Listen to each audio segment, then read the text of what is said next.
Night draped the forest in velvet darkness, broken only by the faint glow of fireflies drifting lazily in the air. Somewhere in the distance, a lone wolf's mournful howl echoed, fading into the stillness. Prince Adrian, with his sword slung across his back, had left his horse behind and now walked deeper into the woods. He was hunting, though he wasn't entirely sure for what. The air was cool, scented with something unusual, a fragrance of wet roses, delicate yet sharp, as though it had traveled miles just to find him. Steps carried him to the edge of a lake. It wasn't just any lake. Under the pale light of the moon, the water shone like polished silver, so clear that the stars above seemed to have fallen into its depths. The reflection of the moon in the center was bright, almost too bright, as though something lay hidden beneath it. Adrian stepped closer, his boots crunching softly on the damp earth. A ripple moved across the surface. He froze, his hand instinctively finding the hilt of his sword. Then, from the very heart of the lake, she emerged.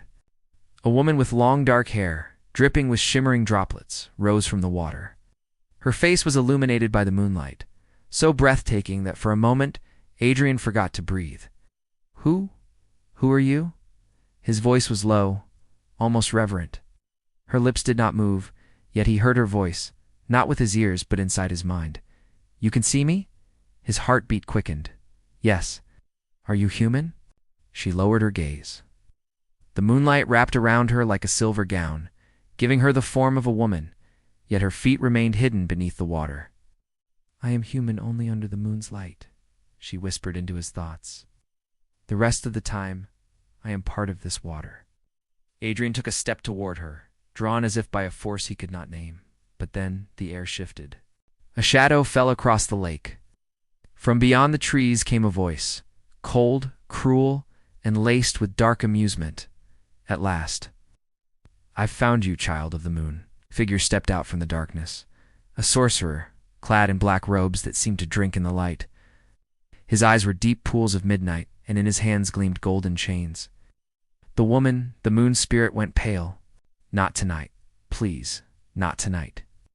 The sorcerer flung the chains, and at that instant, the moon's light was snuffed out as if swallowed by the night. The silver lake turned black. When the light returned, she was gone. Adrian fell to his knees, the cold wind whipping around him. His chest ached with something he didn't understand. "I'll bring you back," he vowed to the empty lake, "even if I must steal a piece of the moon itself." The forest seemed emptier without her presence, as though the shadows had grown heavier. Adrian stood, scanning the lake's surface for any sign of her, but the water only mirrored the lonely moon above. He turned sharply at the sound of wings. A raven, black as the sorcerer's robes, landed on a nearby branch. It tilted its head at him, then spoke in a rasping voice, not with its beak, but directly into his mind. "If you seek the moon's daughter, you must seek the oracle." Adrian narrowed his eyes. "Who sent you?"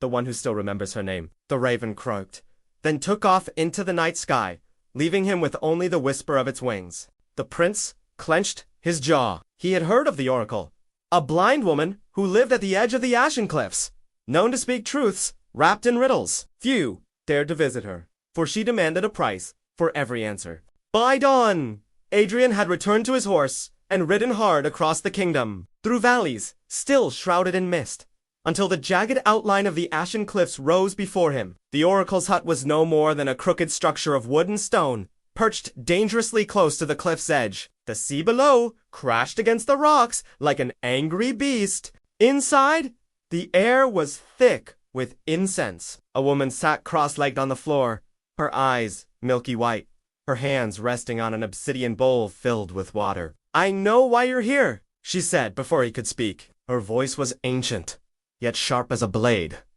"You have seen her." Adrian stepped forward. "The woman from the lake, the moon's daughter, a sorcerer, has taken her. I need to find her." The oracle's lips curled into a thin smile. "She is no mere woman, prince. She was cursed at birth to live only in moonlight, and the one who has taken her seeks to keep her in darkness forever.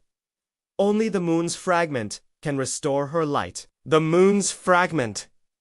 A shard of the moon itself, the oracle said, scattered long ago into 7 pieces, hidden in the most dangerous corners of this world. Bring them together, and you will have the power to shatter her chains. Adrian's stomach tightened. Where do I start? The oracle's smile faded. The first fragment lies in the Cavern of Echoes, guarded by the Watcher. But where?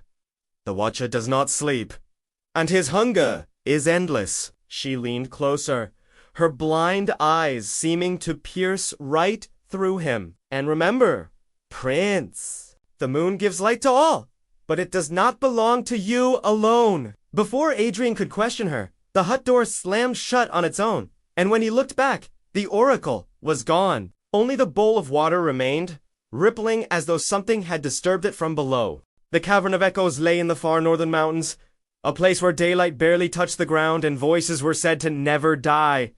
They bounced endlessly off the walls, until they drove a person mad. Adrian's journey took 3 days of relentless riding, through frozen valleys and forests so thick the sun itself seemed trapped above the canopy. By the 4th evening, the peaks loomed over him like jagged teeth. He found the entrance to the cavern marked by 2 colossal stone statues, warriors carved with their mouths open in a silent scream. Between them gaped a black opening that seemed to breathe. Adrian dismounted and stepped forward, the air growing colder with each step. Inside, the darkness was alive. Every footstep echoed, then echoed again, but not quite the same. The second echo sounded deeper, heavier, almost like another set of footsteps following him.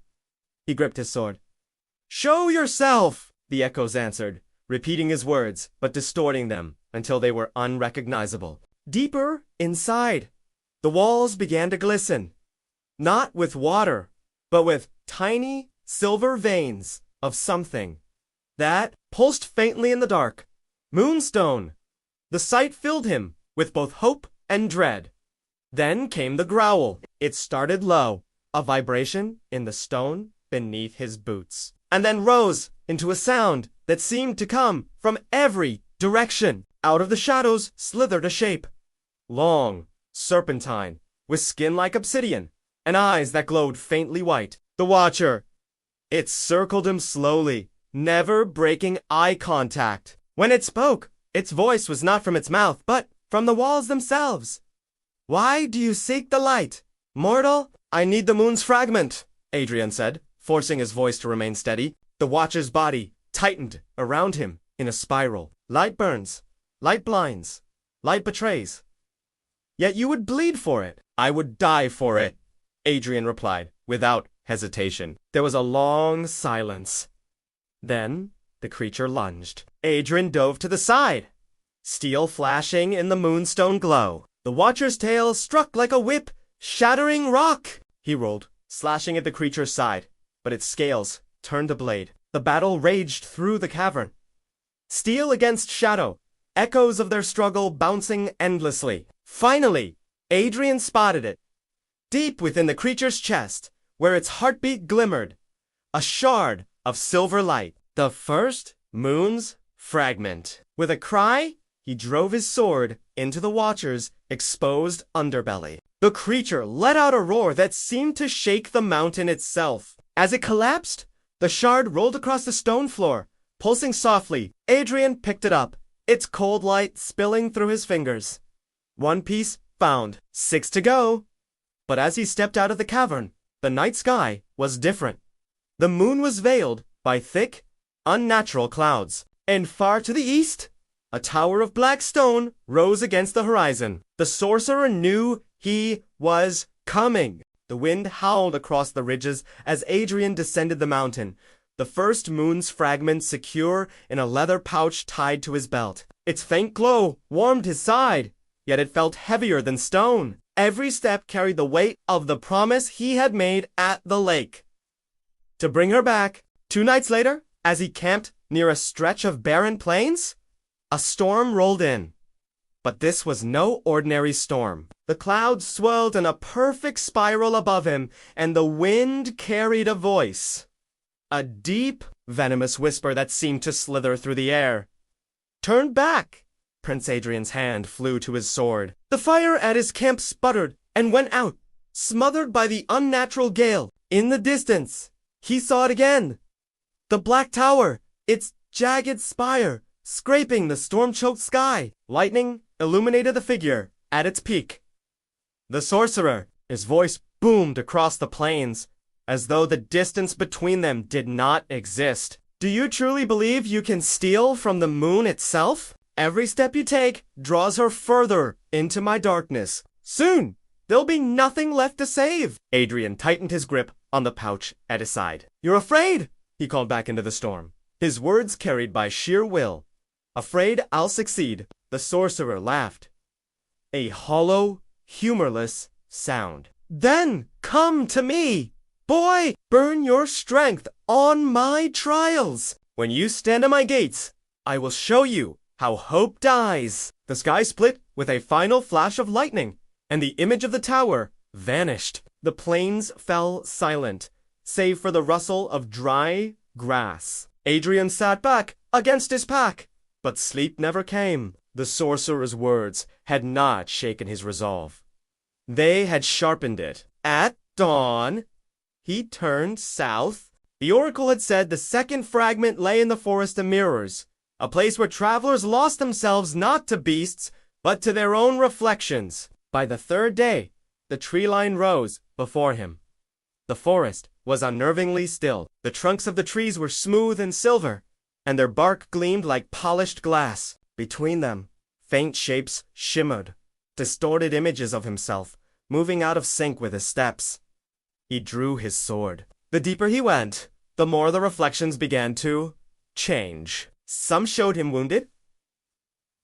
Some showed him older. And one stopped him cold. In the reflection, he wasn't alone. She stood beside him, the moon's daughter, her hand in his, her eyes filled with trust. Adrian? Her voice breathed from the glassy surface. He reached out. The reflection smiled, but too wide, too wrong. Its eyes turned black, and a pale hand shot out from the mirror, grasping his wrist with inhuman strength. The Forest of Mirrors had found him. Adrian yanked his arm back, but the grip was like iron. The hand emerging from the mirror wasn't warm. It was cold as death, its fingers long and clawed. The false moon's daughter leaned closer from within the glass, her smile stretching into something predatory. Stay with me, Adrian? Forever? With a sharp twist, he broke free, stumbling backward as his blade flashed. The mirror tree cracked under the strike, splintering like ice. The reflection inside shattered into 1,000 glittering fragments that melted into mist. But the forest was awake now, all around him. This silver trunks pulsed faintly, as though the glass itself was alive. From their mirrored surfaces, dozens of Adrians stepped forward. Some armored, some wounded, some carrying expressions twisted with hatred. He realized the truth. The Forest of Mirrors didn't simply reflect. It created every step he took. It learned from him, pulling his fears, doubts, and desires into twisted, living shapes. The first doppelganger lunged, blade meeting blade with a ringing clash. Adrian fought fiercely, but the enemies were endless.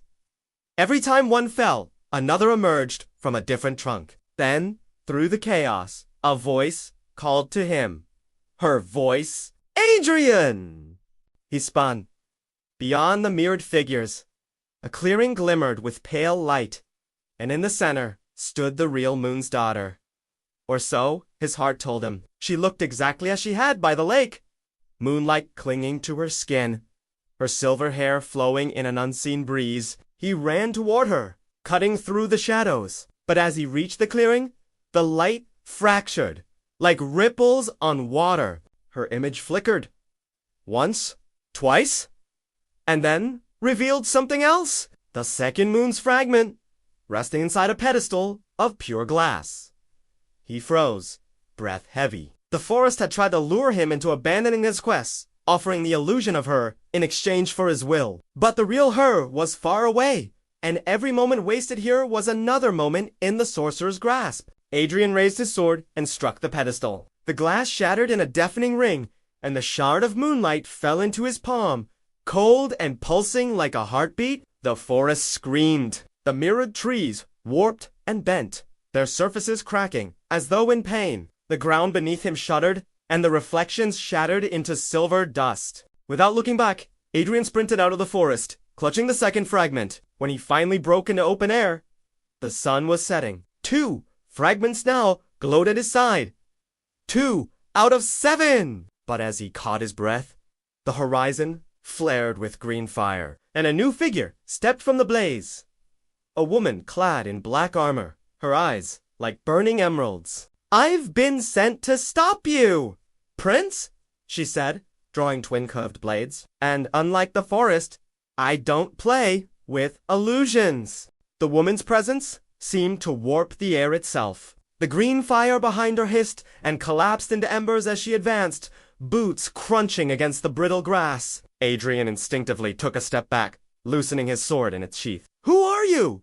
he demanded, her lips curved into a faint, humorless smile.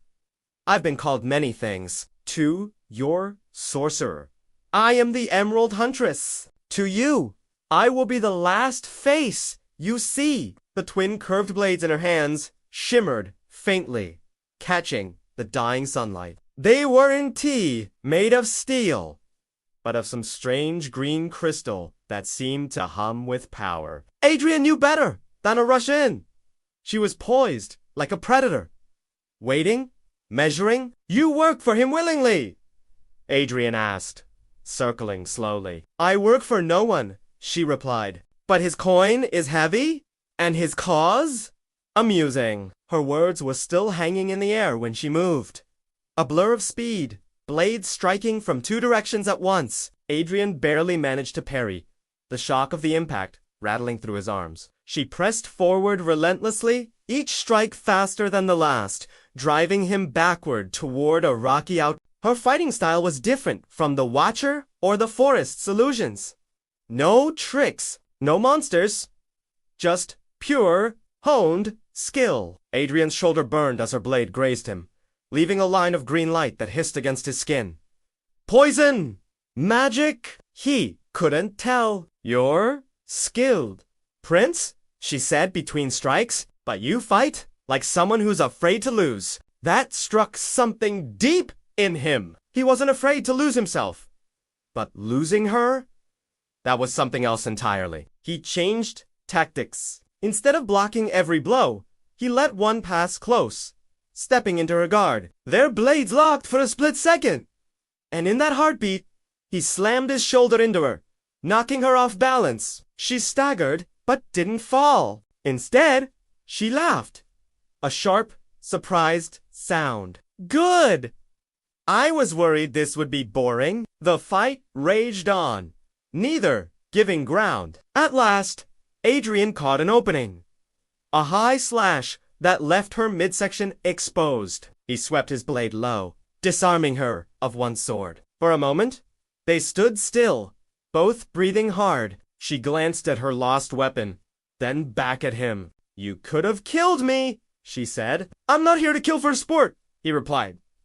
"Step aside." She tilted her head, studying him with a strange curiosity. Then she smiled. A real smile this time. "Maybe I will? But not because you asked. Because I want to see if you actually make it to him." Without another word, she sheathed her remaining blade and vanished into the rising night. Adrian watched her go, unsure if he'd just gained an enemy, or something far more complicated. With the moon climbing overhead, he turned toward his next destination, the Sea of Whispering Tides, where the 3rd fragment awaited. The road to the coast was long, but after the Forest of Mirrors and the duel with the Emerald Huntress, Adrian found the stillness almost unsettling. The land sloped gradually downward until the scent of salt touched the air, mingling with the cool night breeze. By dawn, he stood atop a cliff that overlooked an expanse of silver-blue water. The Sea of Whispering Tides stretched to the horizon, its surface unbroken by waves.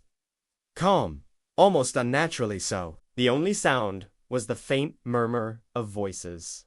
as though the water itself spoke in hushed tones. Adrian descended a winding path to a small fishing village, clinging to the cliffside. The houses were made of driftwood and weathered stone. Their windows shuttered tight despite the morning light. The villagers, pale and hollow-eyed, watched him silently as he passed. An old man finally stepped forward, leaning heavily on a carved cane. "You seek the moon's light?" the elder said, voice rough like dry rope. Adrian nodded. "Do you know where the fragment is?" The old man's gaze shifted toward the water. "It lies beneath the waves, in the temple of Tolson. But the tides do not forgive. They speak, and if you listen too long, you will not return."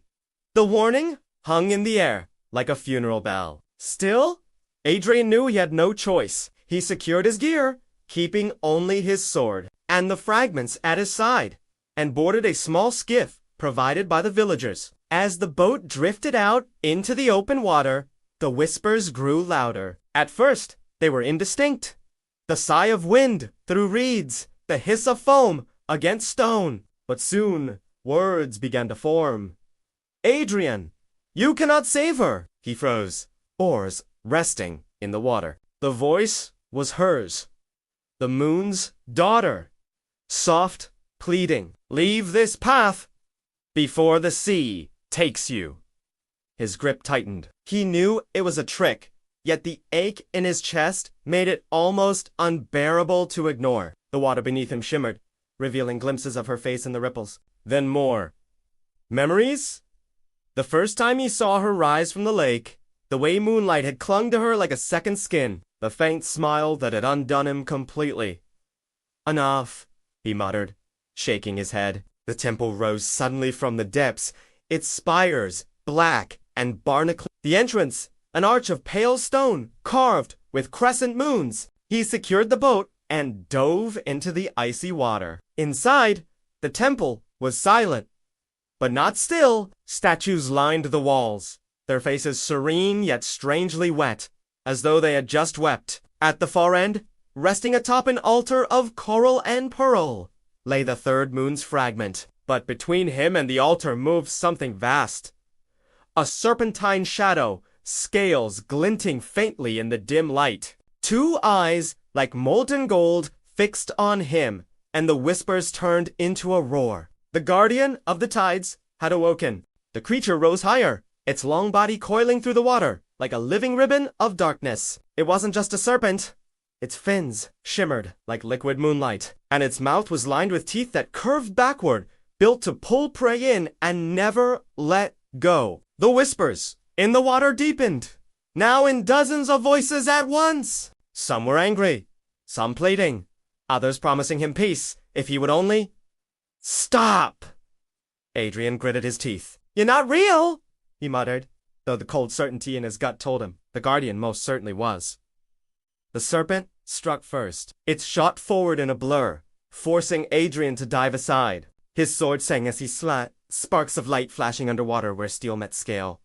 But the blade barely left a mark. The guardian's tail lashed out, slamming into a pillar and shattering it like driftwood. Bubba swarmed around him as he struggled to keep his bearings. Fighting in water was nothing like land. Every movement dragged, every strike slower. The guardian was in its element. His mind raced. Speed wouldn't win here, but maybe precision would. He swam toward one of the massive statues, using it for cover as the serpent circled. When it lunged again, jaws wide, Adrian twisted and drove his blade upward into the softer flesh just beneath its jaw. The guardian's roar shook the water, forcing him back. Blood, dark, almost black, clouded the water, but the serpent wasn't done. It slammed into him, sending him spinning into the temple wall.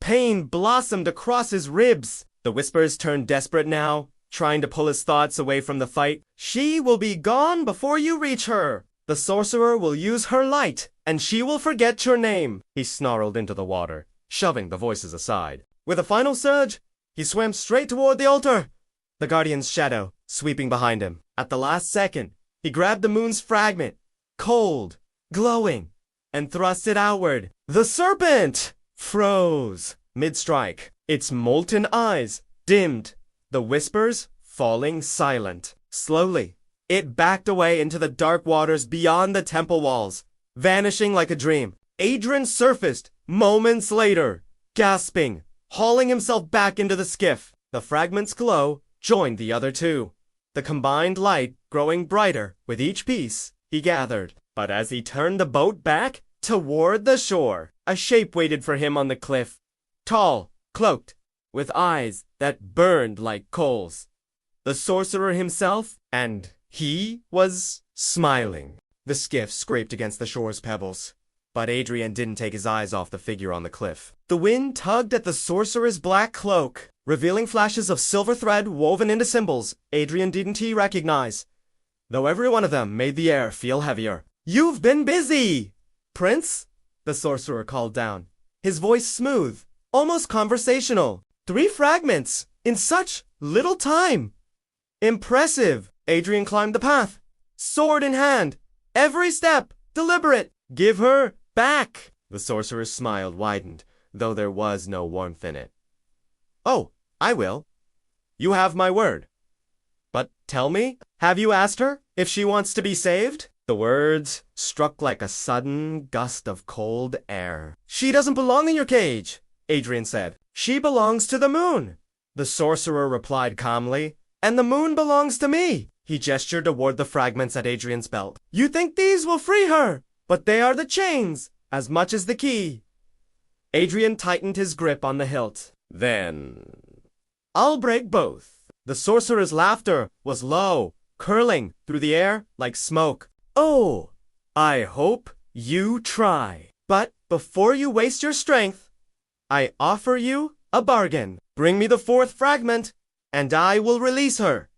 You may walk away, together, untouched." Adrian's instincts screamed trap, but his heart wavered at the thought of ending this without risking her life. "And if I refuse?" The sorcerer's expression hardened, his voice losing its smoothness. "Then I take the fragments from your corpse, and she stays mine until the stars fall from the sky." The wind howled between them. Finally, Adrian spoke.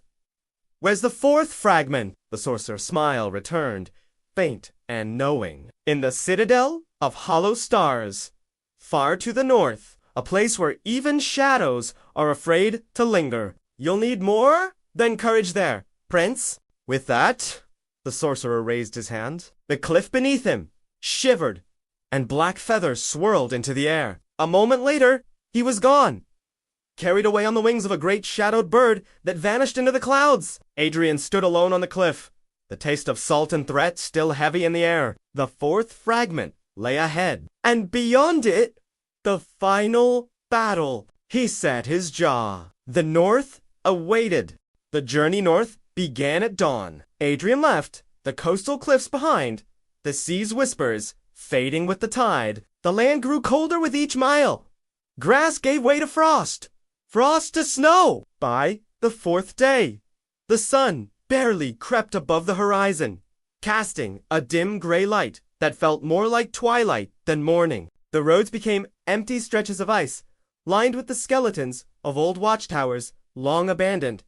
But Adrian wasn't alone. From the edge of a frozen copse, a figure emerged, wrapped in furs, face hidden by a half-mask of carved bone. In their hands was a spear tipped with glacial crystal. "You're far from the warmth, stranger," the figure said, their voice muffled by the cold. "I'm looking for the citadel of hollow stars," Adrian replied, keeping a hand near his sword.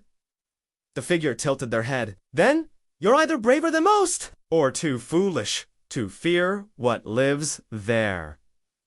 Adrian gave a thin smile. "I've been called both." Something in that answer seemed to amuse the stranger. "My name is Kellen. I know the way, but it's a path that takes payment." Adrian frowned. "Gold?" Kellen shook their head slowly. "Gold doesn't warm the dead.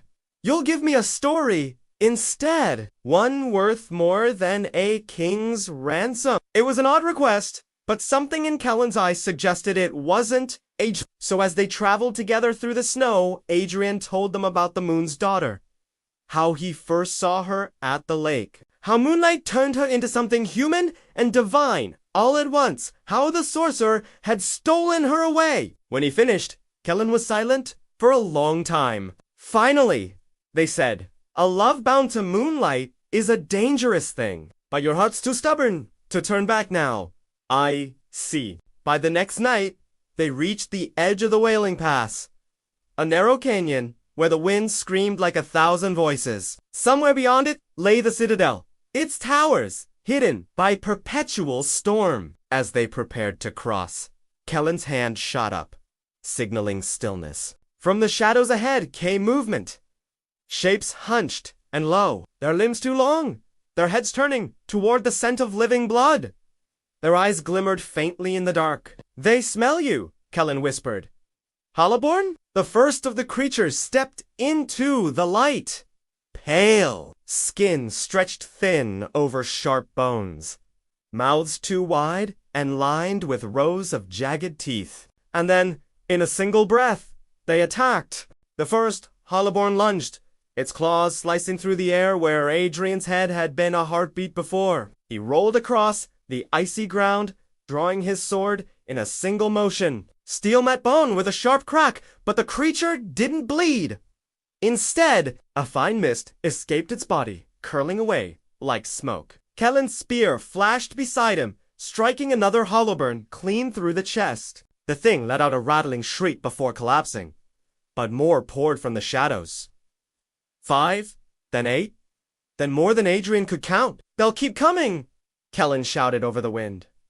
We have to move! The Wailing Pass was little more than a jagged ledge, winding between walls of ice and stone, with the drop on either side disappearing into endless darkness. The wind roared so loud it was hard to hear the sound of their own boots crunching against the frost. The Hollowborn chased them along the ledge, scuttling like spiders over stone. One leapt from the wall above, aiming for Adrian's back. He spun, slashing upward, his blade slicing it in half, the two pieces tumbling into the abyss. But then the wind itself seemed to grow teeth. A sudden blast hurled him sideways, nearly over the edge. Kellen grabbed his arm, yanking him back, just as another Hollowborn snapped at his leg. They feed on fear, Kellen barked, driving the spear into another attacker. Don't give him anything! Adrian gritted his teeth, focusing on the path ahead. The pass narrowed to a single arch of ice spanning a bottomless gap. It was slick, windswept, and barely wide enough for one person at a time. You first, Kellen ordered. Adrian didn't argue. He stepped onto the arch, the ice groaning beneath his boots. Below, the darkness seemed to breathe. Behind him, Kellen held the Hollowborn at bay, each strike of the spear sending another tumbling into the void. Adrian was halfway across when the largest Hollowborn appeared. Taller than a man, its limbs twisted and doubled, its mouth splitting open far wider than its skull should allow. It leaped onto the ice bridge, the weight cracking the surface. Adrian lunged forward, meeting it in the middle. The ice shuddered under them as their weapons clashed, the creature's claws raking sparks against his blade. With a final roar, Adrian drove the sword through the Hollowborn's chest and kicked it backward, just as the section of ice beneath it gave way, taking the monster into the abyss. He reached the other side, panting, as Kellen finished crossing. Behind them, the bridge collapsed entirely, the Hollowborn's screeches fading into the storm. The pass was behind them. Ahead, through the swirling snow, the black silhouette of the citadel of hollow stars rose against the frozen horizon. The citadel loomed like a wound in the sky, its spires jagged, its walls blacker than shadow. No snow clung to its surface. The flakes melted before touching it, as if the stone itself rejected the purity of winter. Adrian and Kellen stood at the frozen plain's edge, looking up at the colossal gates. They were made of some dark metal veined with faint, pulsing light, like blood flowing under skin. This place was built to keep things in, Kellen murmured, not out. The gates groaned as they pushed against them, opening just wide enough to slip inside. The air beyond was still, but heavy. Each breath Adrian took felt like it weighed more than the last. The citadel's halls stretched endlessly, lit only by shards of crystal embedded in the walls. Shadows twisted unnaturally here, bending in directions the torchlight didn't dictate. As they moved deeper, they passed statues carved in perfect detail. Warriors, kings, and creatures Adrian couldn't name. Every statue's face was twisted in fear, eyes wide, as though they'd been frozen mid- They're not statues, Kellen whispered. Adrian didn't ask what they meant. He kept moving. The path led them to a massive chamber beneath a dome of fractured glass. Above, the night sky bled through in strange colors. Purples, greens, and silvers, swirling like liquid. At the center of the room floated the fourth fragment. It was unlike the others.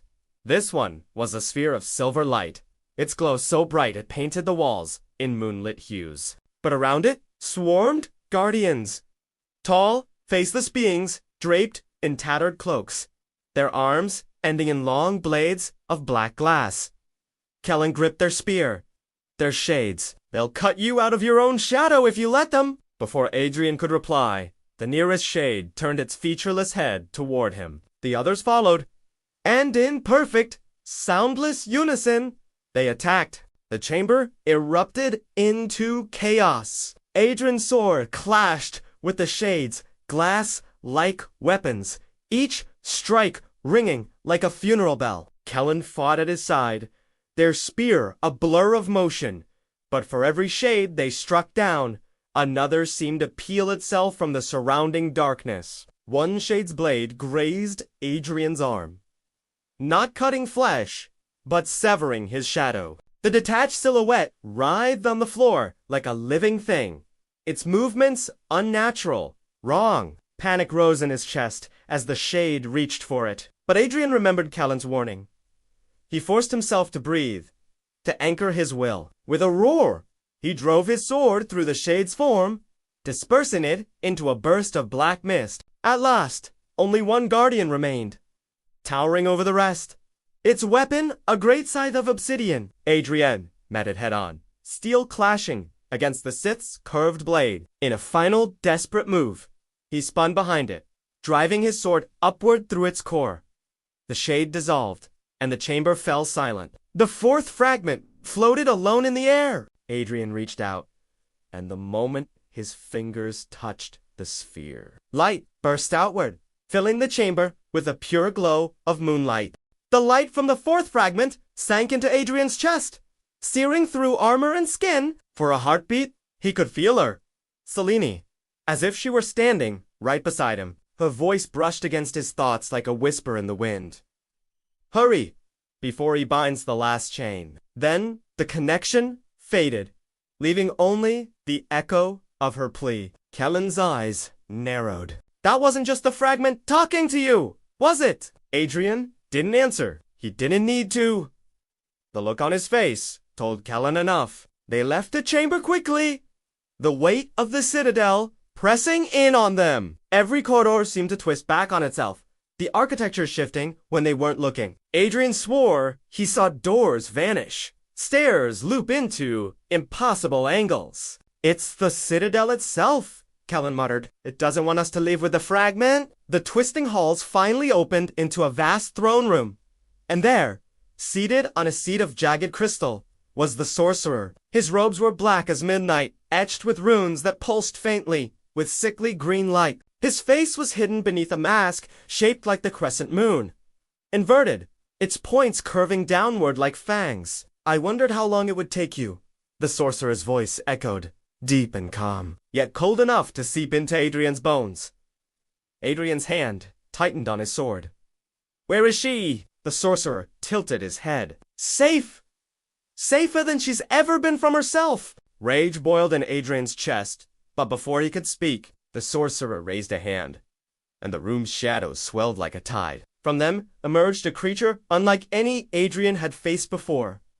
A colossal beast formed entirely of writhing black tendrils. Its body shapeless, its many eyes glowing faintly red. This, the sorcerer said softly, is the first of my shadows. If you wish to take another step toward her, you'll have to survive it. The beast roared, the sound like 1,000 screams at once. It struck with a limb as thick as a tree, smashing stone where Adrian had stood a moment before. Kellen's spear flashed, cutting through one tendril.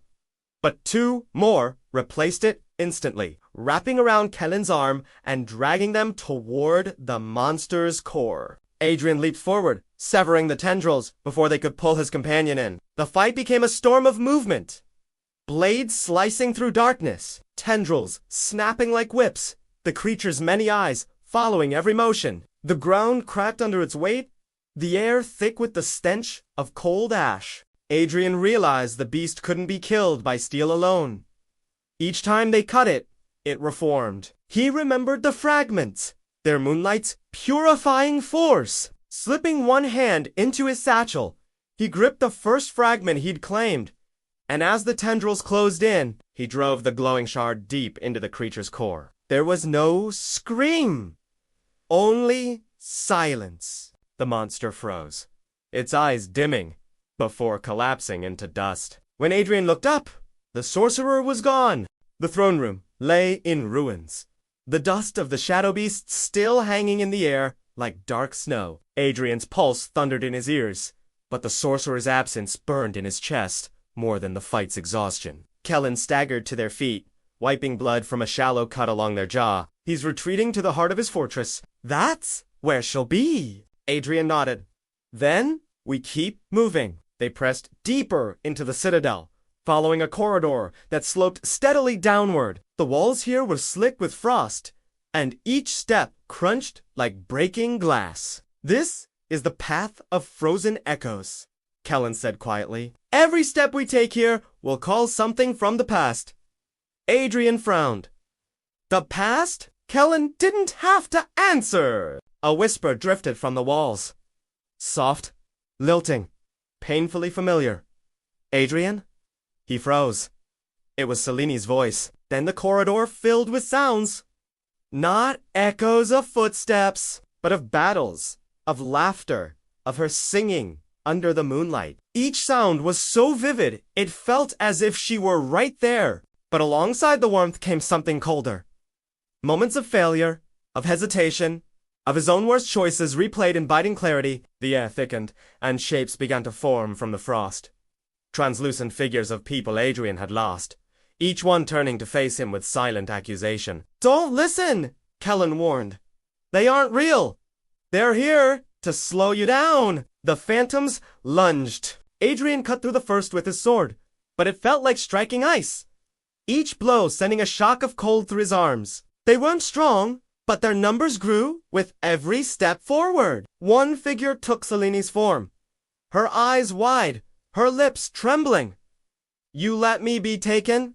She whispered. The words tore at him, but he pushed forward, repeating to himself that it wasn't her. Every strike of his blade became a denial, every step a refusal to be turned around. The corridor narrowed until it opened into a small, circular chamber. In its center was a pedestal of pure ice, and resting atop it, the fifth fragment, glowing faintly within its frozen prison. Kellen stepped forward, but the frost spread suddenly, crawling over the floor and walls like living veins. The cold gnawed at Adrian's skin, slowing his movements. This ice isn't natural, Kellen muttered. It's bound to the fragment.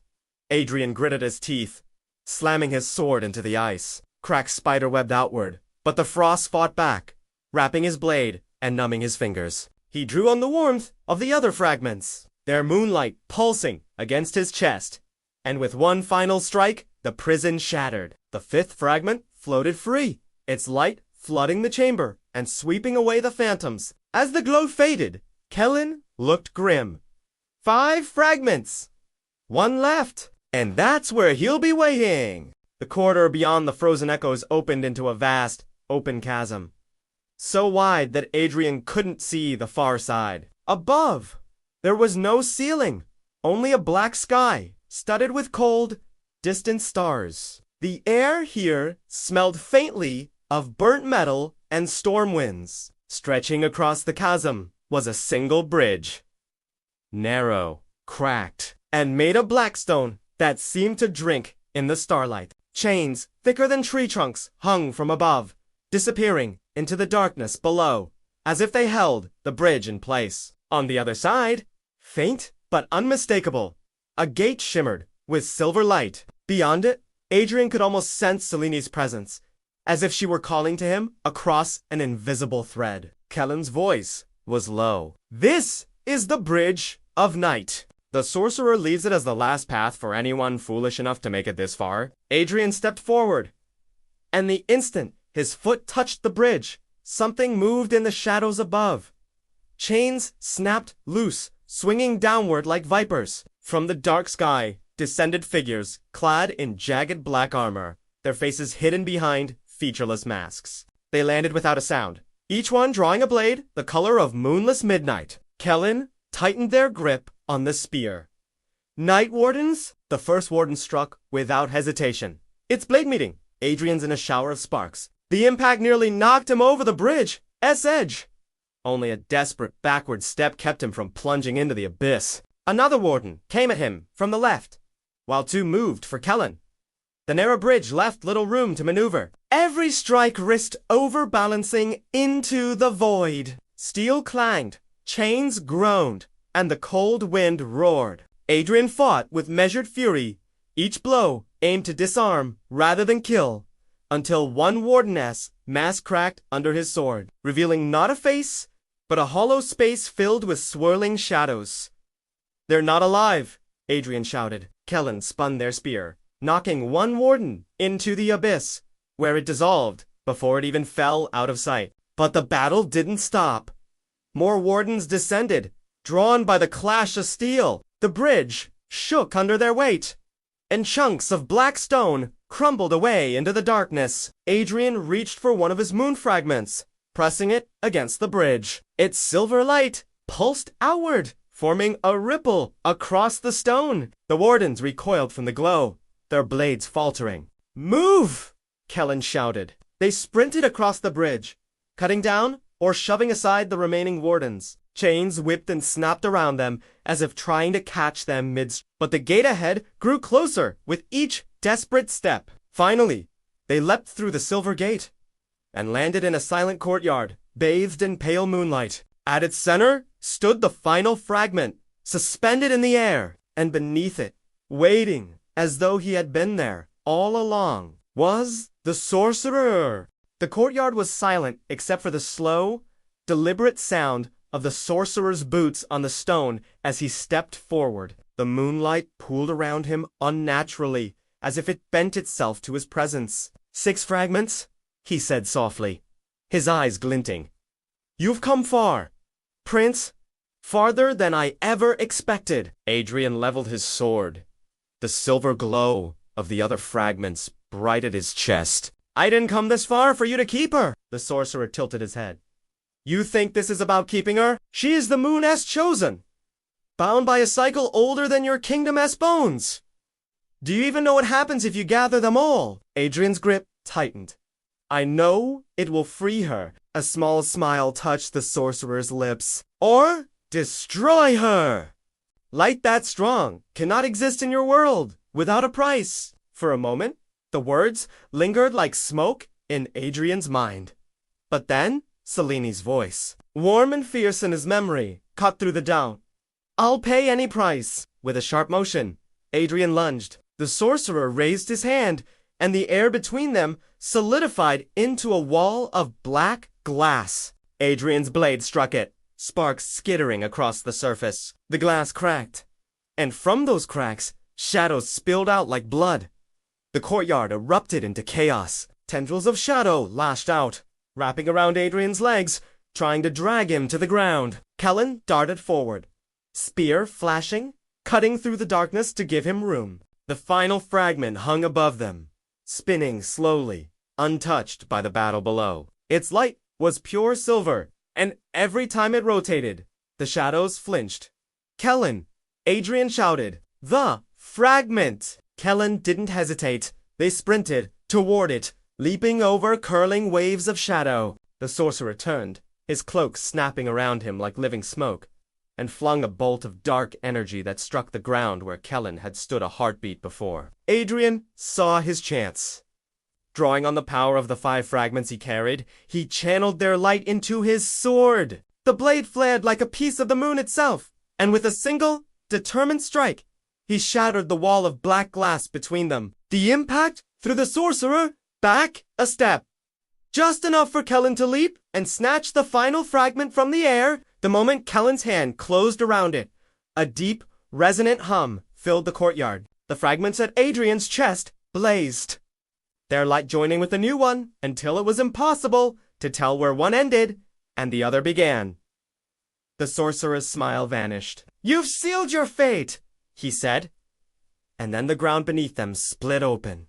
The stones of the courtyard cracked apart like brittle ice, falling into an endless void below. Adrian leapt backward as a whole section collapsed where he'd just been standing, the fragments at his chest flaring wildly as if warning him. Kellen landed beside him, clutching the final piece. "Whatever's happening, it's not going to stop." The sorcerer stood perfectly still on a floating shard of stone, his cloak billowing, even though there was no wind. "The moon's light was never meant to be whole in mortal hands. You've woken the threshold." The words seemed to make the very air tremble. From the cracks below, silver light poured upward. Not warm moonlight, but something colder, sharper, like the glint of a blade. Shapes began to form in it. Tall, elegant figures with faces of pale marble and eyes like hollow stars. They moved without sound, and yet Adrian could feel their gaze piercing him. Kellen's voice was tight. "What are those?" "Keepers," the sorcerer said, almost reverently. "They come to take back what was stolen." The keepers stepped onto the floating stones, their presence making the fragments vibrate against Adrian's chest. One of them raised a hand, long and thin, almost like carved bone, and pointed at him. Instantly, a force yanked at the fragments, trying to tear them free. Adrian staggered, clutching them with both hands, but the pull only grew stronger. Seleni's voice echoed faintly in his mind. "Don't let them take me!" "No!" Adrian roared, digging in his heels. He drew his sword, its silver edge blazing brighter than ever, and slashed at the invisible pole. The air cracked like glass, and the force faltered. The sorcerer tilted his head, almost curious. "You'd defy the keepers themselves?" Adrian glared at him. "I'll defy anyone who stands between us." The keepers began to move faster, stepping from one floating stone to another, closing the gap. Kellen spun their spear in a defensive stance, back to Adrian. "We're not getting out of this unless we jump." Adrian glanced at the largest floating shard, a jagged piece of the courtyard drifting toward the edge of the void. Beyond it, a faint silver arch shimmered. A portal, perhaps, or an opening in the storm of light below. The ground beneath them groaned, splitting further. The choice was disappearing. "On my mark!" Adrian called. Kellen nodded. The keepers surged forward.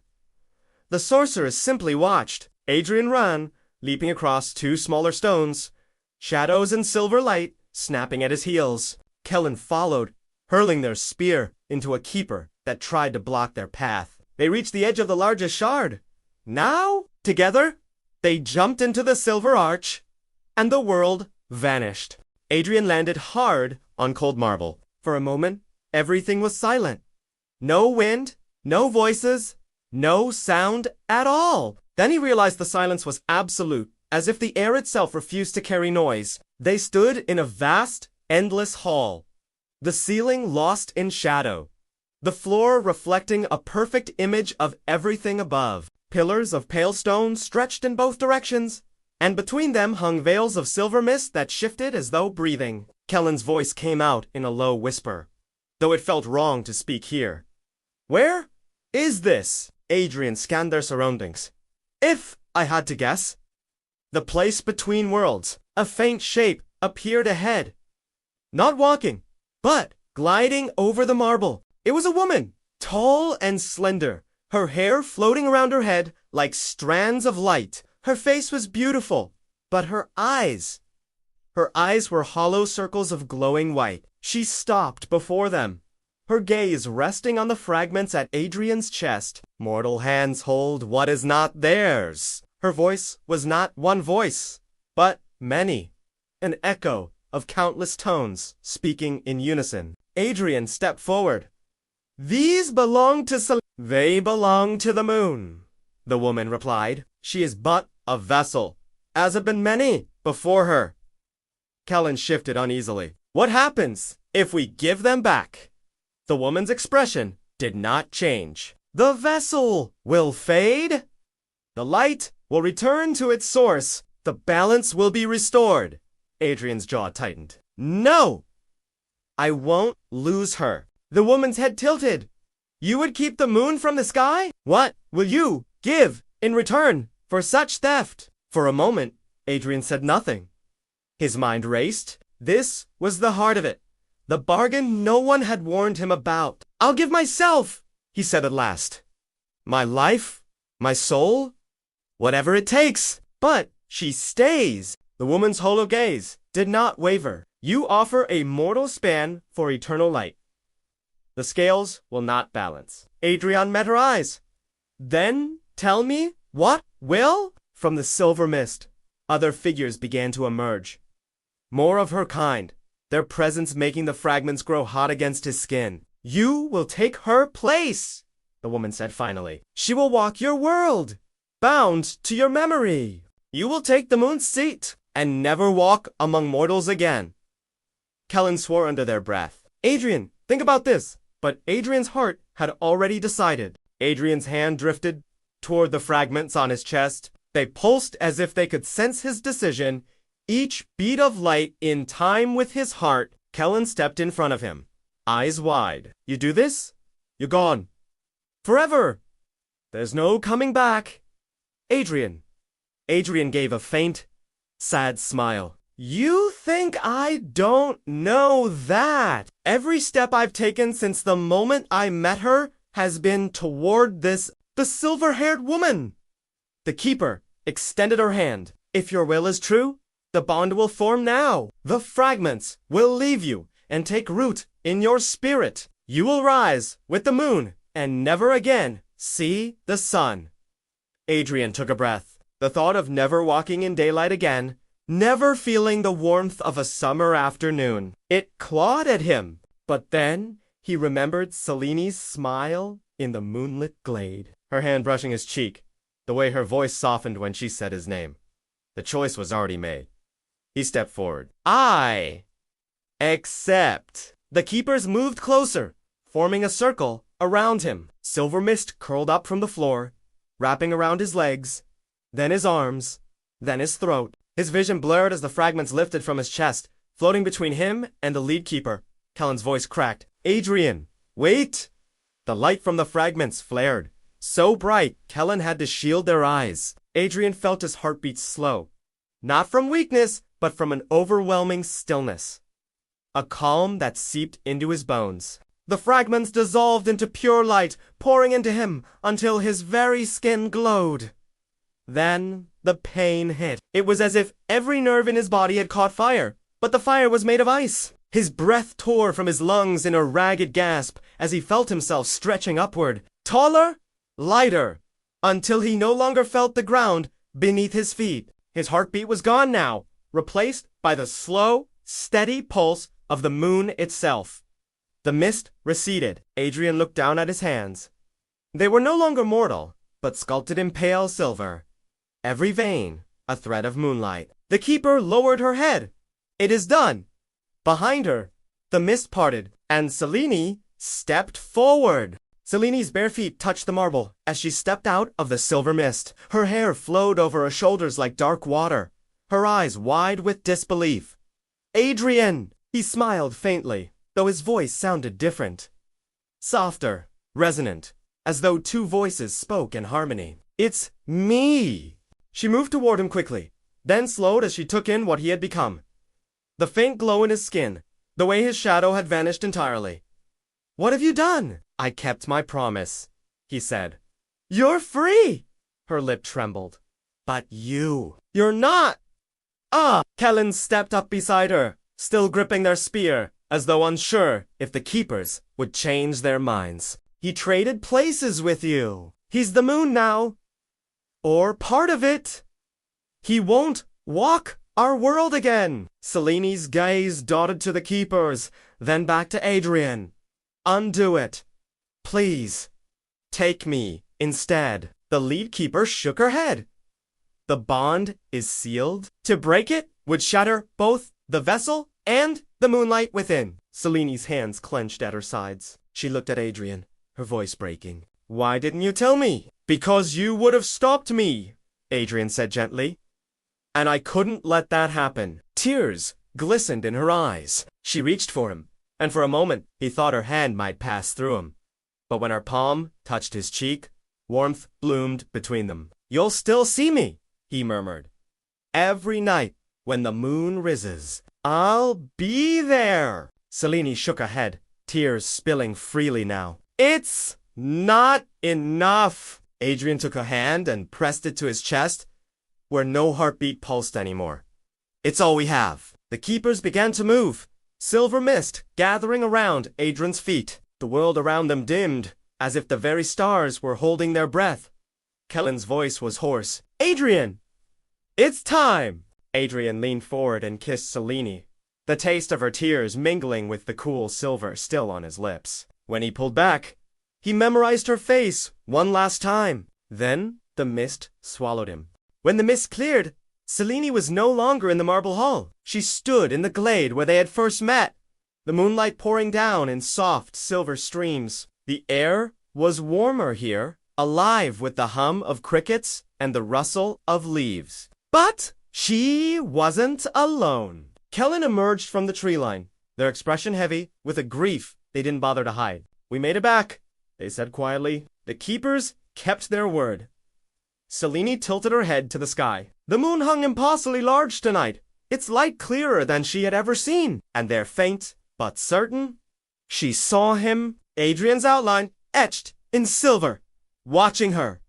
She whispered, I see you. The wind shifted, carrying a voice so soft she thought it might be her imagination. I'm here. Selene closed her eyes. The weight of what he had done pressed against her chest, but so did the truth.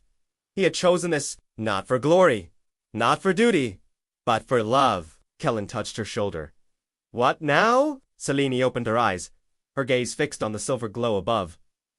Now, I live for him, for us, and every night I'll walk where the moonlight falls. High above, Adrian stood on a balcony of silver stone in a realm beyond mortal reach. The stars stretched endlessly around him, and below, the world lay bathed in his light. He watched her until the horizon bled with the first hint of dawn. Then, as the sun rose, he closed his eyes and waited for night to return, because every night, without fail, he would find her again. The end!